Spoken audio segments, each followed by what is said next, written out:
민강유통 본사 회장실. 두식은 어두운 표정으로 창밖을 응시했다. 그의 머릿속에는 수많은 계산이 돌아가고 있었다. 서리에게 어느 정도의 지분을 양도해야 할까? 전부를 주기엔 위험하다. 그러나 일부만 주어도 다른 자식들이 반발할 것이다. 그때 경채의 이름이 불렸다. 민경채, 이제 너는 사장이 아니다. 오늘부로 사원으로 강등한다. 온라인 사업부에 발령났다. 가서 배워라. 조직이 무엇인지, 내가 망가뜨린 자리에서 다시 일어나려면 어떻게 해야 하는지. 경채의 얼굴은 굳어졌다. 아버지, 이게 무슨 모욕이에요? 사원이라니 저더러 다시 처음부터 시작하라고요? 두식은 냉정히 잘라 말했다. 그래, 사원으로서 내가 뭘 할 수 있는지 지켜보마. 내가 사장이었을 때 몰랐던 모든 걸 이제 직접 겪어라. 그게 내 벌이다. 며칠 후 온라인 사업부 사무실. 경채는 새하얀 명찰을 달고 서 있었다. 사원 민경채. 그녀의 이름 옆에 붙은 사원 두 글자가 칼날처럼 가슴을 찔렀다. 태경이 다가왔다. 민경채 씨.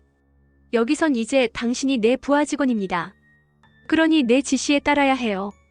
알겠습니까? 경채는 이를 악물었다. 내가 당신 밑에서 일해야 한다니 세상에 이런 수치가 어디 있어. 태경은 서류를 내던지며 비웃듯 말했다. 민경채 씨, 이게 뭐예요? 이렇게 위아래도 모르고 조직 생활을 모르는 아마추어였습니까? 사장 자리에 있을 때는 감추고 있었겠지만 정작 현장에서 보니 형편없군요. 경채는 치를 떨며 소리쳤다. 아마추어? 말 다 했어? 감히 나한테, 민경채한테 그런 말을 해. 태경은 눈 하나 깜빡이지 않았다. 그렇습니다. 아마추어. 인정하시죠? 아니면 증명해보세요. 당신이 정말 이 자리에 설 자격이 있다는 걸. 그날 저녁 회사 지하주차장. 어둠 속에서 경채와 선재가 은밀히 만났다. 선재가 낮은 목소리로 말했다. 지금은 몸을 낮출 때입니다.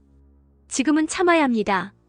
제가 무슨 일이 있더라도 사장직에 복귀할 수 있게 도와드리겠습니다. 약속합니다. 경채는 숨을 몰아쉬며 그 말을 붙잡았다. 정말 날 다시 그 자리로 돌려놓을 수 있어요? 어떻게든.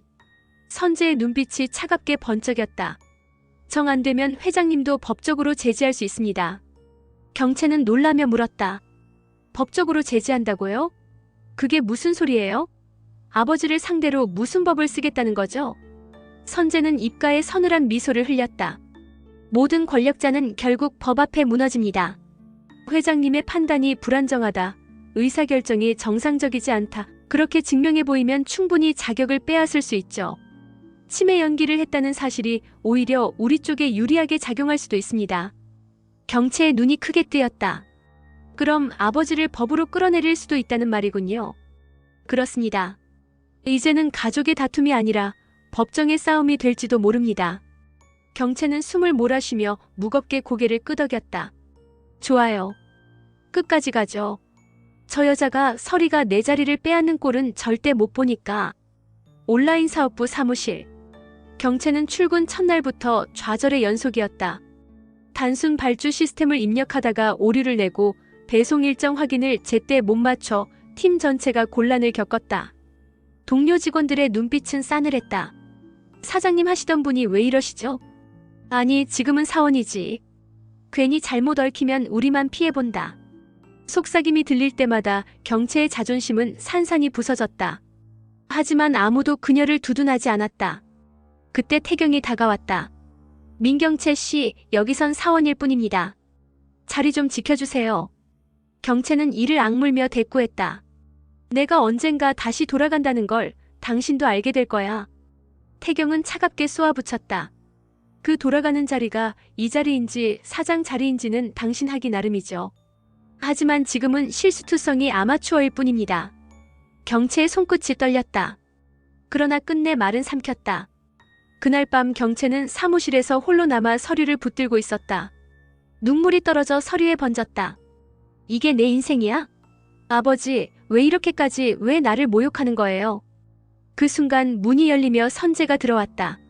민 사원 여전히 늦게까지 남아 계시는군요. 경채는 눈물을 훔치며 고개를 돌렸다. 비웃으러 왔어요? 나 지금 웃음거리지. 선재는 고개를 저었다. 아닙니다. 웃음거리가 아니라 시작입니다. 지금은 몸을 낮출 때라고 말씀드렸죠. 하지만 곧 기회가 옵니다. 제가 움직이겠습니다. 경채는 눈빛을 번뜩이며 물었다. 어떻게? 치매 연기. 그게 우리 무기가 될 겁니다. 회장님이 자식을 시험하려고 꾸민 연극 그 자체가 독이 될 수도 있어요. 법적으로 문제 삼으면 회장님의 판단 능력을 불신임하게 만들 수 있습니다. 이건 단순한 가족 싸움이 아니라 법적 싸움으로 끌고 가는 겁니다. 경채는 숨을 고르며 속삭였다. 정말 가능할까요? 가능합니다. 회장님의 판단이 불안정하다 증명하면 지분 양도 자체를 무효화시킬 수도 있죠. 경채의 입술이 떨렸다. 그래요. 끝까지 싸워요. 설에 그 여자만큼은 내 위에 올라서지 못하게. 그 무렵 두식은 회장실에서 홀로 서류를 넘기며 중얼거렸다. 지분을 얼마나 주어야 할까? 절반. 아니면 30%. 그래도 나머지는 내 손에 있어야 한다. 그러나 저놈들이 가만히 있진 않겠지. 그는 창밖으로 어둠을 바라보며 이를 갈았다. 자식들이여, 너희가 내게 칼을 겨눈다면 나도 끝까지 싸워주마. 다음 날 지섭과 자경의 집. 자경이 조용히 속삭였다. 이럴 때일수록 우리가 움직여야 해요. 아버님 유원장은 이미 찢겨 없어졌잖아요. 그럼 새로운 걸 우리가 만들어내면 돼요. 지섭은 눈을 부릅떴다. 위조하자는 거야? 위조라니 그런 말 쓰지 마. 그냥 정리하는 거지. 어차피 회장님이 서리한테 모든 걸 주겠다고 했으니 우리라도 방법을 찾아야지. 지섭은 망설였지만 결국 고개를 끄덕였다. 그래. 나도 더는 서리가 우리 위에 앉는 꼴은 못 본다. 그리고 같은 시간 태경은 비밀리에 간호사를 불러내 만났다. 간호사는 불안한 눈빛으로 속삭였다. 문태경 씨 사실 이상한 게 있었어요. 회장님의 진료 차트를 확인해봤는데 약물이 과하게 투여된 흔적이 있었습니다. 정상적인 치료가 아니었어요. 태경은 눈을 좁혔다. 약물이 과하게? 네. 마치 일부러인지 기능을 흐리게 하려는 것처럼요. 그래서 제가 이상하다고 생각했어요. 태경은 숨을 몰아쉬며 중얼거렸다. 그럼 회장님의 치매 연기 그게 연기만이 아니었단 말입니까? 누군가가 실제로 회장님을 흔들고 있었던 건가요? 간호사는 고개를 끄덕였다. 저는 그렇게 봅니다. 태경은 어둠 속에서 치를 떨었다. 선재, 내가 무슨 짓을 한 거지? 태경은 간호사의 말을 곱씹으며 한동안 침묵에 잠겼다. 약물이 과하게 투여되었다. 그럼 회장님은 단순히 치매 연기만 한 게 아니라 누군가가 실제로 회장님의 몸을 약화시키려 했다는 거잖아. 간호사는 두 손을 움켜쥐며 말했다. 저는 그렇게 봅니다. 그런데 문제는 누가 그런 지시를 내렸는지 알 수 없다는 겁니다. 회장님 약을 담당하는 건 소수뿐이거든요. 태경은 눈빛을 굳혔다. 그 소수 안에 반드시 범인이 있어요. 선재, 내가 이 일에 개입했을 가능성이 크다. 그의 목소리에는 서늘한 확신이 깃들어 있었다. 한편 온라인 사업부 사무실. 경채는 하루 종일 실수와 굴욕 속에 시달리다가 결국 자리에서 쓰러지듯 앉아 있었다. 그 순간 선재가 슬쩍 다가와 서류를 내려놓으며 말했다. 민사원, 오늘도 수고 많으셨습니다. 하지만 이 굴욕 곧 끝날 겁니다. 조금만 더 버티세요. 경채는 눈가가 젖은 채로 선재를 노려봤다. 언제까지 기다려야 하는데요? 서리가 사장 자리에 앉는 걸 눈뜨고 봐야 해요? 선재는 낮게 속삭였다. 그럴 필요 없습니다. 제가 준비하는 게 있어요. 곧 회장님을 법적으로 제지할 겁니다. 판단 능력이 불안정하다는 걸 입증하면 그분은 더 이상 지분을 양도할 권리를 행사하지 못합니다. 경채는 놀란 듯 물었다. 정말 그렇게 할 수 있어요? 네. 그리고 그때 당신은 다시 돌아옵니다. 사장으로. 경채의 가슴은 뜨겁게 요동쳤다. 그래요. 그 말을 믿을게요. 선재 씨, 반드시 나를 그 자리로 돌려놔줘요. 그 시각 두식의 집. 두식은 서리와 단둘이 앉아 있었다. 그의 손에는 지분 서류가 들려 있었다. 서리, 내게 얼마나 줘야 할지 고민이다. 너무 많이 주면 자식들이 폭발할 것이고 너무 적게 주면 널 지켜주지 못한다. 서리는 조심스레 대답했다. 회장님, 저는 지분이 아니라 회장님의 신뢰만으로도 충분합니다. 하지만 저를 믿어주신 만큼 그 신뢰를 지킬 힘은 필요하겠죠. 두식은 고개를 끄덕였다. 그래. 내 말이 맞다. 내 자식들이 날 버렸지만 넌 끝까지 곁을 지켰다. 피보다 중요한 건 마음이라는 걸 너를 보며 깨달았다. 그러나 그 대화 뒤에는 무거운 그림자가 드리워져 있었다. 창가에 서 있던 세리가 두 사람의 대화를 몰래 엿듣고 있었던 것이다.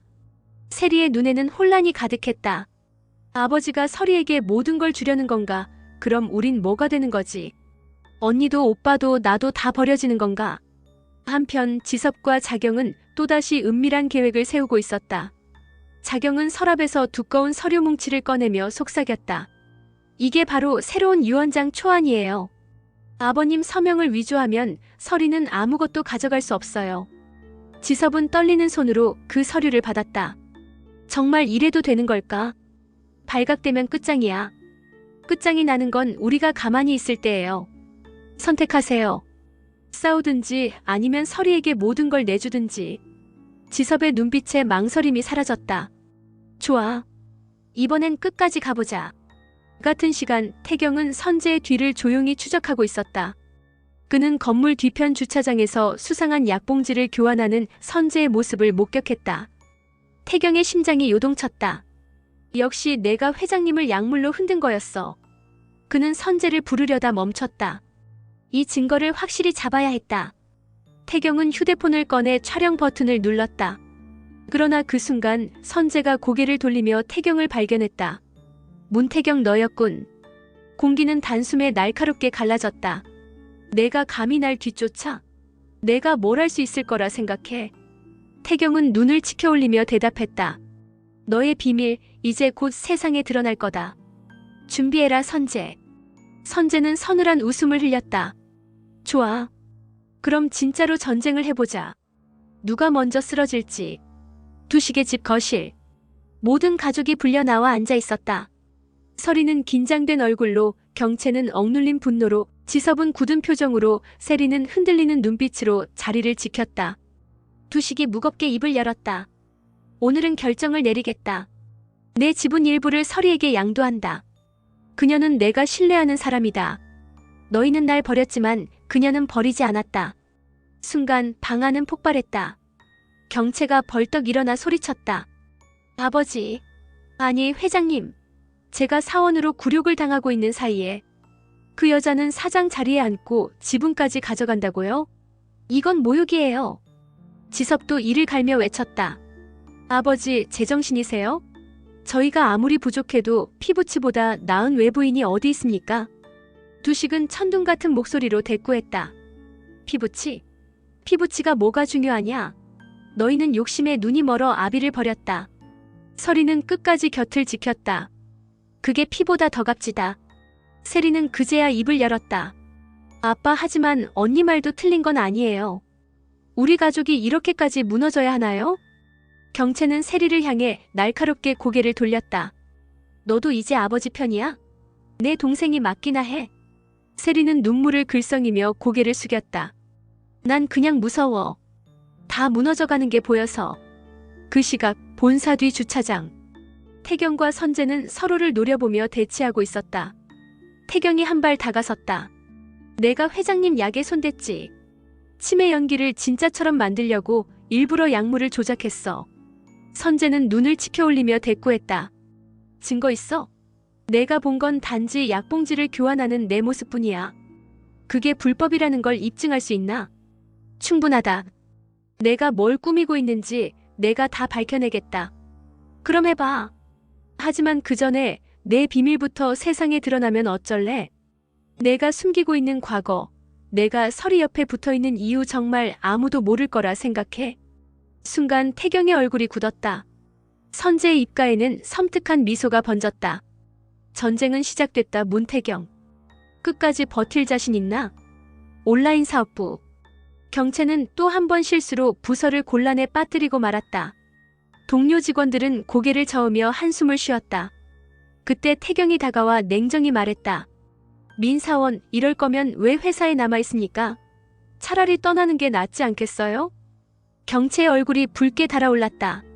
감히 나한테 그런 말을 해? 내가 누군데?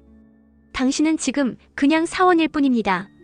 이름 앞에 붙은 건 민경채 사원. 그 이상도 이하도 아니에요. 경채는 숨을 몰아쉬며 눈물을 삼켰다. 기억해둬요. 이 굴욕 반드시 갚아줄 거니까. 그날 밤 선재와 경채는 비밀리에 다시 만났다. 선재가 서류를 내밀며 말했다. 회장님을 법적으로 제지할 방법을 찾았습니다. 의학적 소견을 받아내면 판단 능력 상실로 지분 양도를 막을 수 있습니다. 경채의 눈이 커졌다. 정말 아버지를 법정에 세우겠다고요? 그래야만 합니다. 지금은 몸을 낮추되 칼은 날카롭게 갈아야 합니다. 곧 때가 옵니다.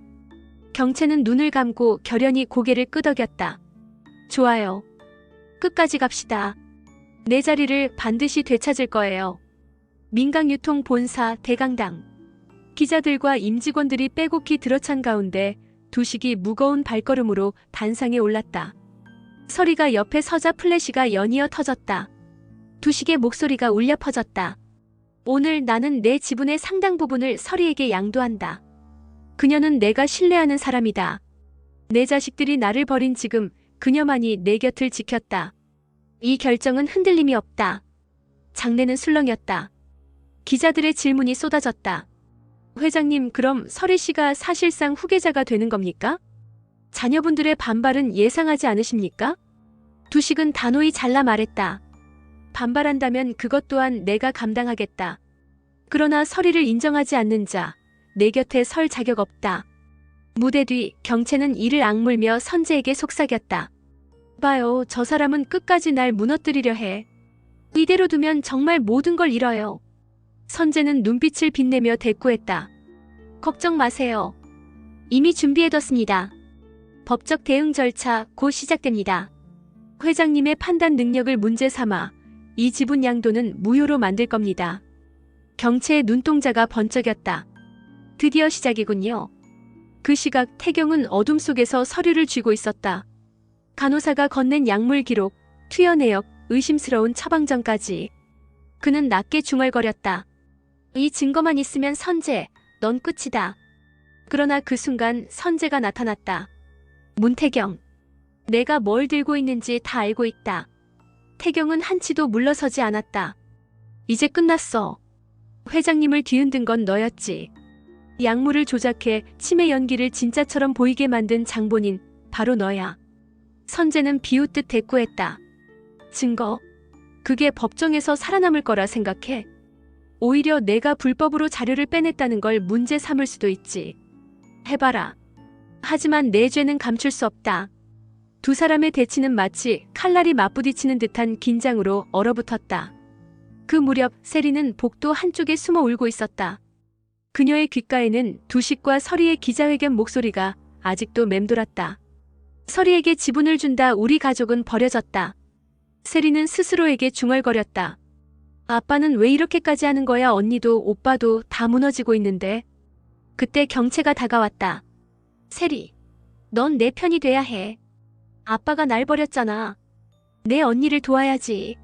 세리는 눈물을 닦으며 대답했다. 언니, 하지만 난 더는 싸우고 싶지 않아. 다 무서워. 서리 언니가 정말 나쁜 사람 같지도 않고. 경채의 얼굴이 창백해졌다. 뭐라고? 세리, 너까지 서리 편에 서겠다는 거야? 세리는 고개를 떨구며 속삭였다. 아니, 그저 우리 가족이 이렇게까지 싸우는 게 싫어. 경채는 치를 떨며 주먹을 움켜쥐었다. 좋아. 그럼 날 버려. 하지만 기억해. 난 절대 물러서지 않아. 언젠가 이 자리를 되찾을 거야. 기자회견이 끝난 뒤 두식은 차에 오르며 중얼거렸다. 이제 남은 건 폭풍뿐이겠지. 그러나 두렵지 않다. 내 자식들이여 덤벼라. 누가 끝까지 살아남을지 보자.